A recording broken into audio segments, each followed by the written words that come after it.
Meus queridos, então estamos aqui fazendo os últimos ajustes para a gente iniciar a nossa live. Gostaríamos que vocês nos dessem um retorno, se o som está chegando bem, a imagem, se está tudo ok. Vocês poderiam nos sinalizar?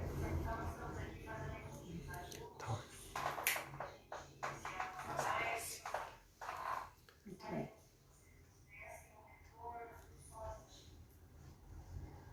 Certo, né? Tá bom. Então, antes da gente iniciar a nossa live, vamos pedir a proteção, né, dos mentores amigos, através da oração. E nós convidamos o nosso irmão Lincoln a fazer a abertura da live para nós. Caros amigos, nós estamos aqui, aquele trabalho que se faz no Centro Espírita Eurípides Barçanufo de Muzambinho, às quintas-feiras, às 20 horas. Hoje nós estamos fazendo por live. E vai ser uma oportunidade muito boa de aprendermos muita coisa com esse tema que a Sônia vai desenvolver para nós. Eu peço a todos aqueles que estão nos vendo, nos ouvindo, que elevemos os nossos pensamentos ao Divino Mestre Jesus, a fim de agradecermos por essa oportunidade e pedirmos proteção para esse trabalho. Senhor e Mestre, nós vos agradecemos tantas bênçãos no dia a dia de nossas vidas e queremos rogar um amparo todo especial para esse estudo evangélico tão importante que vamos iniciar hoje. Nós queremos pedir muita paz e muito amor em nossos corações. Que assim seja. Que assim seja. Uma boa noite a todos. Então vamos iniciar a nossa live de hoje, que é a forma de nós nos reunirmos, né, nessa irmandade, para nos sentirmos abraçados, confraternizados, para a gente se nutrir, né, do que a doutrina espírita nos traz. O tema que nós trouxemos hoje para expor é o momento presente, uma visão transpessoal. Eu gosto muito de pensar que nós somos um projeto inacabado de Deus, que estamos em constante construção. E quando a gente faz uma análise transpessoal de uma determinada situação, a gente está analisando que nós não somos partes, nós somos um todo. Então, nós somos um ser biopsicossocial. E esse ser, nesse momento presente, passa por várias transformações. É necessário que consigamos entender o que esse momento presente, o que essa pandemia vem nos ensinar. É uma transcendência, uma transformação, uma série de possibilidades. Então, eu, enquanto espírita, enquanto frequentadora do Eurípides Barçanufo, dessa casa espírita, né, eu venho aqui fazer essa proposta a todos vocês, que possamos refletir sobre esse momento presente. Eu cursei, após o curso de enfermagem, que foi a minha graduação, eu cursei a Unipaz, a Universidade Internacional da Paz. E o reitor, Roberto Crema, sempre nos atentava para que percebêssemos que nós vivemos uma ilusão de separatividade, que nós não estamos separados do todo, que as nações não estão separadas, que os seres na experiência humana não estão separados, que nós todos somos um, né? E a física quântica vem nos confirmar, a ciência vem nos confirmar isso hoje. Gosto muito de pensar que nós estamos sempre abertos aos diversos saberes, né? E que esta pandemia é uma vivência que todos nós passamos nesse determinado momento para uma construção, para algo maior. E aí eu gosto de voltar para as nossas origens, o Pentateuco, as obras que foram deixadas pelo nosso irmão Allan Kardec, como um guia para a nossa vida, para que nós buscássemos a paz interior e a paz dos nossos irmãos. E a primeira pergunta do Livro dos Espíritos vem nos dizer a definição de Deus. Que é Deus, né? É a causa primária de todas as coisas e a inteligência suprema. Então, em qualquer que seja a circunstância que estejamos vivendo, nós temos que nos atentar que existe um governador nesse planeta, que existe um Deus que, acima de tudo, está gerindo toda essa situação. Nós não estamos sós, né? E nós esperávamos, desde o tempo que eu era adolescente, nós esperávamos uma terceira guerra mundial. E nós pensávamos que seriam mísseis e uma guerra nuclear. E nós, enquanto espíritas, estudamos que estávamos a um passo da transformação da Terra de um planeta de provas e expiações em um planeta de regeneração. Mas nós esperávamos que isso viesse a longo prazo. E agora nós experimentamos tantas transformações em tão pouco tempo.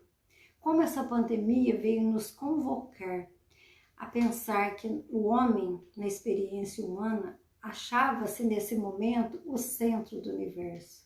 E, no entanto, veio esse desafio da pandemia como um convite para que nós transcendêssemos, para que nós dessemos um salto quântico no sentido da nossa evolução.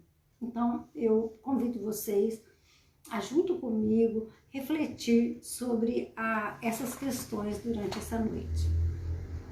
Então, esse convite nos veio, e todas as vezes que a gente vive uma situação muito inesperada, uma situação que vem assim de chofre na nossa vida, nós experimentamos e passamos por 3 fases.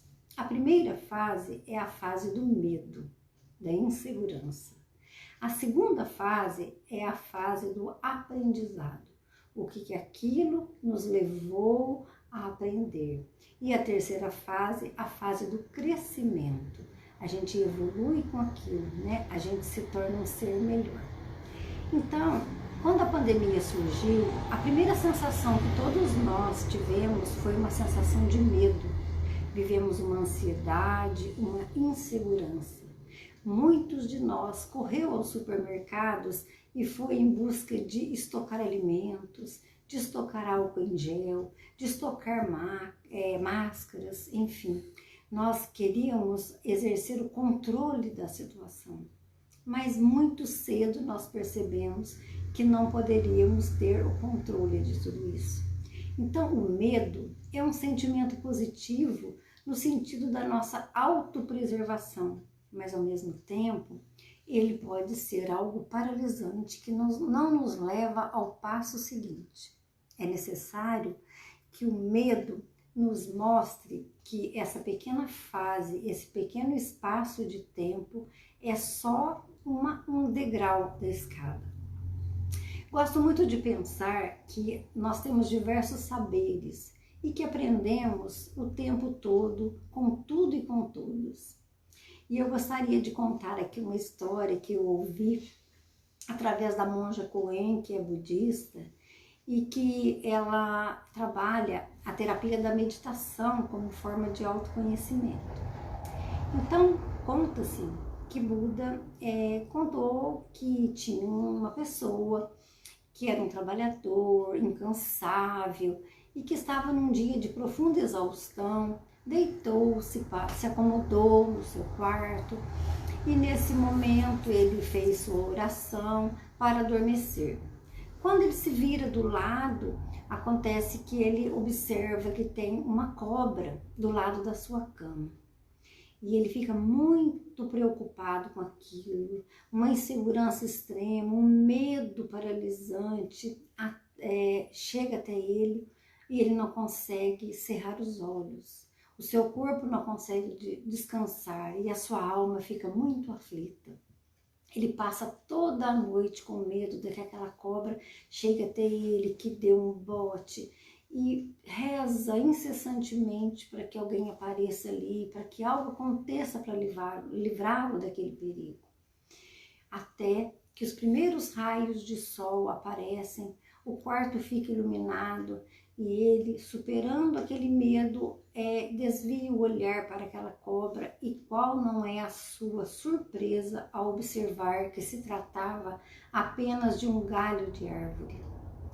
Então isso nos mostra, essa historinha vem nos mostrar o quanto o medo paralisante, aquele medo da inação, aquele medo que não nos tira do lugar, não contribui em nada. Ele poderia ter aceso a luz, ter gritado socorro para alguém, feito alguma ação, alguma atitude que pudesse tirá-lo daquela situação. E foi esse medo paralisante que nós sentimos no primeiro momento da pandemia. Medo de perder a vida, medo de perder a saúde, medo de nos faltar o essencial. E aí, muitos de nós ainda cometemos e ainda passamos por essa situação, não saímos dessa fase, né? Exageros foram cometidos. Eu vi esses dias na internet que alguém passou álcool em gel numa chave, colocou na ignição, pegou fogo no carro. Então, esses exageros não são bem-vindos num momento desse. Mas o que esse medo nos convocou do ponto de vista espiritual? Nos convocou a disciplina. Essa atitude que nos faz. Muitos de nós estamos vendo alguns familiares que moram distantes para que a gente proteja a saúde de ambos. Muitos avós não veem seus netos, muitos netos não veem seus avós. Nós aprendemos através da disciplina que o ser humano ele é capaz de superar muitas dificuldades, né? E aí a gente percebe que dentro do Código Internacional das Doenças, a gente tem o transtorno da fobia, o transtorno da ansiedade, que não nos leva a nada de positivo, né? Então, o que a primeira fase da pandemia do Covid-19 veio nos ensinar? Que esse medo, às vezes, ele é necessário para que a gente aprenda a disciplina. A partir do momento que nós nos disciplinamos, a gente muda de fase, a gente começa a ter atitudes positivas de aprendizado, né? E o que o aprendizado vem nos mostrar? Me lembro muito da passagem bíblica, quando Jesus, sabendo de tudo que passaria na crucificação e por todo o processo, ele também sentiu medo. Ele sentiu medo, mas ele transformou esse medo em oração e coragem. E para onde foi Jesus naquele momento de extremo, como eu digo, naquele momento de extrema resolução, né? Chegou o momento final, não se poderia fugir mais daquela situação. Era o clímax da história de Jesus aqui na Terra. Para onde foi Jesus? Para o topo da montanha. Ele se afastou e foi ficar sozinho consigo mesmo, em oração, pedindo forças a Deus, ao Pai, para que o amparasse naquele momento de dificuldade. Então, o que a pandemia, nessa segunda fase de aprendizado, nos convoca? Vá para a sua casa, fique em casa. Para onde é a nossa casa? A nossa casa mental, a nossa casa espiritual, a nossa casa física. Jesus nos convoca nesse segundo momento da pandemia a voltarmos para a nossa casa, para a nossa família, para onde a gente foi predestinado a viver. Nós não erramos de endereço. A doutrina espírita nos ensina que é dentro da nossa casa que estão os maiores desafios. E os dados estatísticos têm nos mostrado que no princípio da pandemia aumentou muito a violência doméstica. Isto prova que as pessoas estavam vivendo conflitos emocionais dentro de casa, conflitos de todas as ordens que não eram vistos, que não eram discutidos, que não eram trabalhados, né? Que não eram compartilhados. Muitas crianças estão muito felizes porque hoje o dever de casa é feito junto com o papai e junto com a mamãe. Os pais não compreendiam o grau de dificuldade dos filhos na escola e agora não terceirizam mais nem para a escola, nem para a creche. Essa comunhão, esse estar em família, este ficar em casa tem um propósito divino, porque na realidade nós estávamos distantes, cada um no seu aparelho de TV, cada um no seu aparelho de celular, cada um na sua vida individual. E esse aprendizado, né, dessa fase que estamos vivendo nos mostra e nos convoca a viver coletivamente, a viver em família, a viver e olhar tanto para si próprio quanto para o próximo. E percebendo que nós temos um propósito de vida. Nós somos seres relacionais, nós somos criados para conviver e aprender um com o outro, colaborar um com o outro. Essa é o intuito da nossa reencarnação. Então a família, esse elemento regulador das nossas relações, hoje é o instrumento através do qual nós estamos nos depurando, nós estamos nos evoluindo, estamos caminhando, né? E já que nós conquistamos a disciplina, é necessário que nós mudemos de fase para essa fase de aprendizado.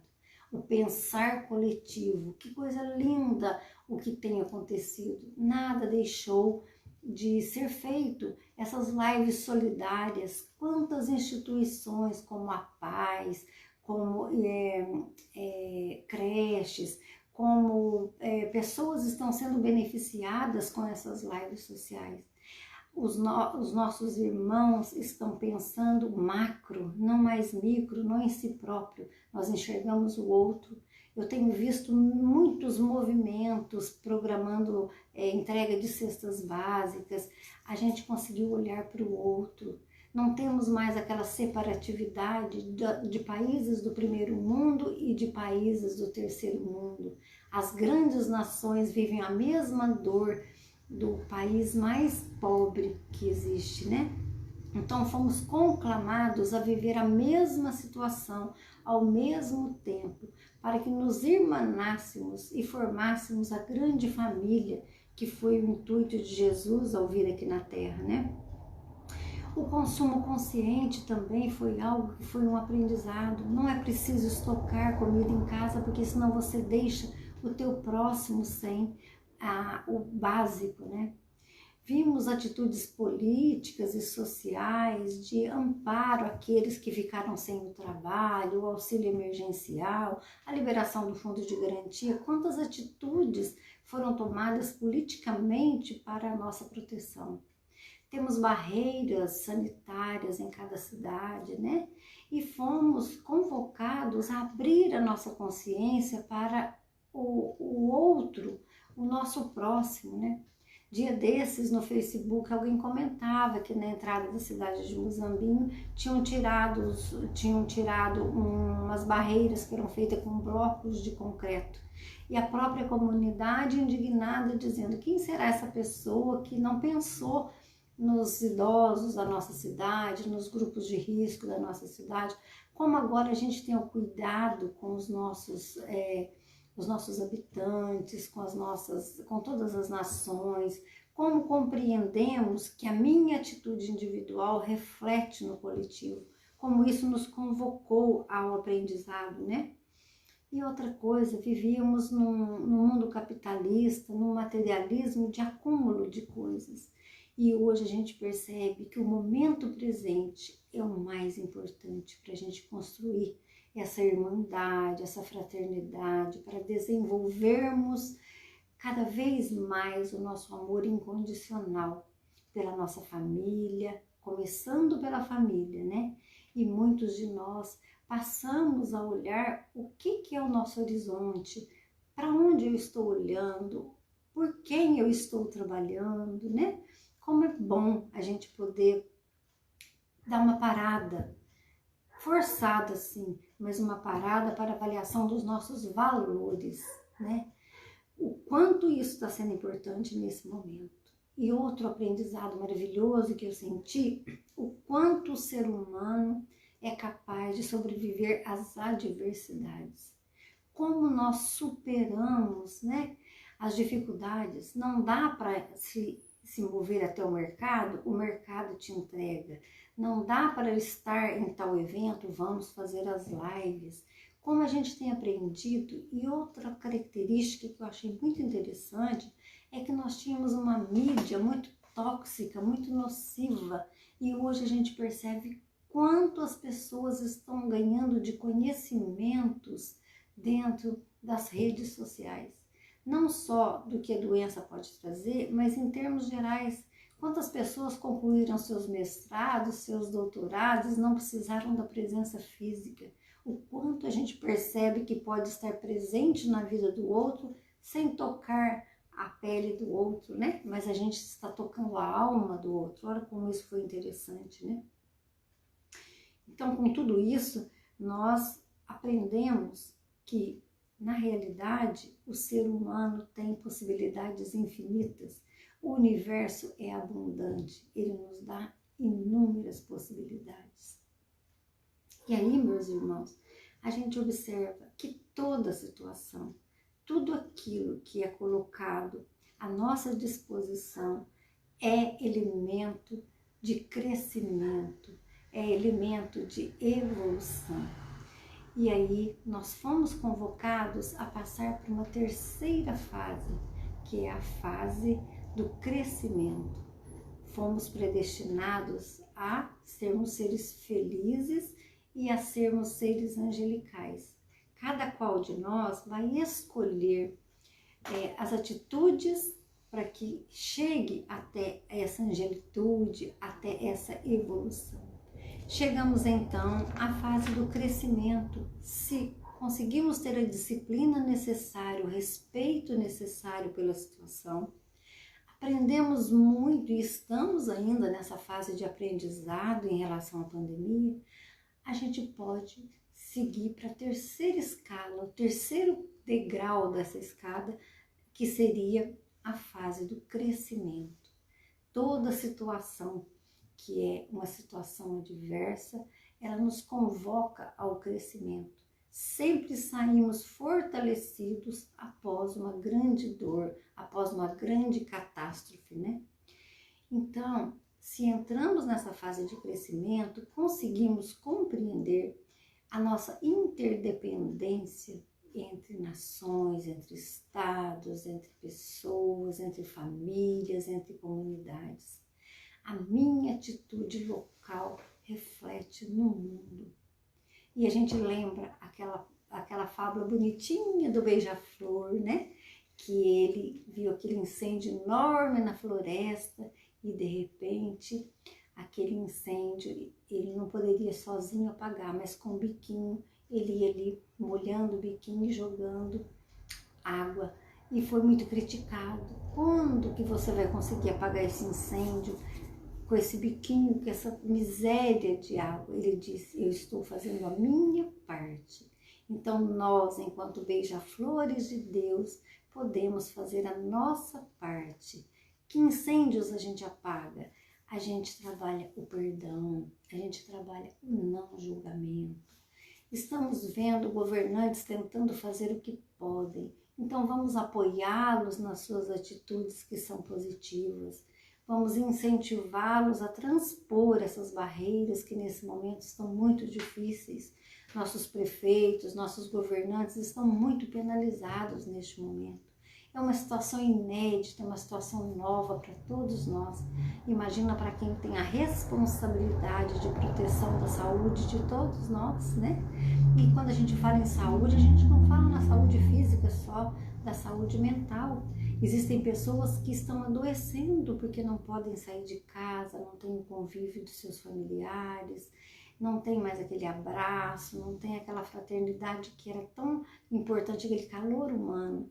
E estão superando essas dificuldades. Então, nós somos convocados nesse momento a analisar que nós não somos só um corpo físico, nós temos uma alma. E eu gosto muito de colocar assim, que isto que a gente vê como dualidade, nós espíritas percebemos que não há separação. Existe um corpo físico que é simplesmente um instrumento para que esse espírito, para que essa alma, enquanto encarnada, se manifeste. Esse corpo e esse espírito, eles têm que viver em consonância. Todas as vezes que nós, enquanto alma, sentimos algo e não ouvimos a nossa consciência, não ouvimos a nossa intuição, que nada mais é que a nossa consciência nos mostrando o caminho correto, se a gente fica em dissonância, o nosso corpo sente. O nosso corpo sente como ansiedade, o nosso corpo sente como uma insônia, o nosso corpo sente como dores, uma fibromialgia, uma dor muscular, enfim. A gente se dissocia da nossa essência. Então o Espiritismo vem nos mostrar que cada vez mais nós temos que nos perceber como seres espirituais, seres emocionais, que a nossa essência é o sentimento, que a nossa essência é amorosa e que nós nascemos para o encontro com o outro e não nos sentimos separados. E essa separação estava acontecendo dentro de nós mesmos. Nós fomos convocados a voltar para dentro das nossas casas, para a nossa casa mental, para a nossa casa espiritual, para o nosso corpo físico, mas principalmente que nós delimitássemos a nossa família. Era ali que a desconexão começava, onde esposos não se entendiam, onde filhos não eram vistos com a missão que os pais têm de educá-los, de ampará-los, de guiá-los através do exemplo, e onde nós estávamos muito desconectados da nossa espiritualidade. Como eu comentei no princípio, o homem estava se sentindo muito dono da situação, o controle estava em suas mãos, né? E a gente pôde perceber que o controle só existe nas mãos de Deus. O governador da terra, Jesus, está no leme dessa embarcação. Nós não estamos sós. Então, que aquele medo, que aquela insegurança, que aquela ansiedade passe a ser substituído pela fé, pela coragem, pelo otimismo. É isso que nos é cobrado neste momento. Nós passaremos esta fase, mas passaremos juntos e sairemos dessa fase, sim, fortalecidos pela fé, pela coragem. O exemplo que Jesus nos deu o tempo todo, ele passou pela insegurança, ele passou pelo medo, mas ele foi vencedor. Ele nos mostrou que a gente consegue a todo momento superar as nossas dificuldades. E então, quando a gente cresceu, do ponto de vista espiritual, a gente passou a ter mais solidariedade, a gente passou a ter a gratidão. Como é bom sentir que a gente tem a nossa casa, que a gente tem a nossa família, que a gente tem o nosso pão de cada dia. Aqueles detalhes que pareciam tão simples, hoje são tão valorizados, né? O Bert Hellinger, o criador das constelações familiares, ele foi um missionário na África e ele aprendeu com a tribo dos Zulus da África do Sul um cumprimento muito interessante. Quando alguém passava perto do outro, dizia assim: "Bom dia, você está vivo? Eu te vejo." E o outro respondia: "Bom dia, eu estou vivo, eu também te vejo." O simples fato de estarmos vivos, de estarmos nessa jornada, né, nessa experiência humana, nos dá inúmeras possibilidades. Cada amanhecer é um universo de possibilidades e de abundância para que possamos fazer mais e melhor por nós mesmos, pela nossa família, pela nossa comunidade e pela comunidade mundial, pela grande família, né? A nossa empatia, a nossa alteridade foi tocada, o nosso viver o presente, né? A valorizar esse momento presente. E encontramos agora um grande propósito de vida, que nós temos que nos irmanar, que a gente vai começar de novo, mas de uma nova forma, né? Caros amigos, então, passando pelo medo, pelo aprendizado e pelo crescimento que essa pandemia veio nos mostrar, jamais seremos a mesma comunidade mundial. Valorizaremos muito mais aquilo que realmente tem valor. A nossa escala de valores a partir de agora vai ser muito diferenciada. Não mais estaremos presos no consumismo, no capitalismo que nos diminui, mas nos veremos cada vez mais com asas, com possibilidades de crescermos enquanto seres espirituais, sentimentais e emocionais. Eu gostaria muito de terminar essas nossas reflexões com a oração da serenidade, aquela oração que nos coloca diante de Deus com a humildade necessária, mas com a disposição também necessária a fazer a nossa parte, né? Então, vamos juntos nesse movimento de otimismo, de fé, de esperança, de que venceremos muito mais cedo do que imaginamos e que colocamos nas mãos de Deus e da ciência para que essa situação se resolva através da vacina e que superemos essa fase com altruísmo, com bastante otimismo e esperança. Eu quero então agora encerrar a nossa live com a oração da serenidade. Senhor, concedei-nos a serenidade necessária para que possamos modificar as situações que nós podemos, que possamos também aceitar aquelas coisas que a gente não consegue mudar e que possamos, com a inteligência, distinguir uma situação da outra, mas que acima de tudo, Senhor, possamos reconhecer humildemente que o Senhor está no leme e que jamais nos desampararia. Jesus amado, muito obrigado pela oportunidade. Amados irmãos, que as reflexões de hoje cheguem até o nosso coração e que transformem as nossas vidas em ações ao próximo, a nós mesmos e ao grande propósito da vida, que é o amor.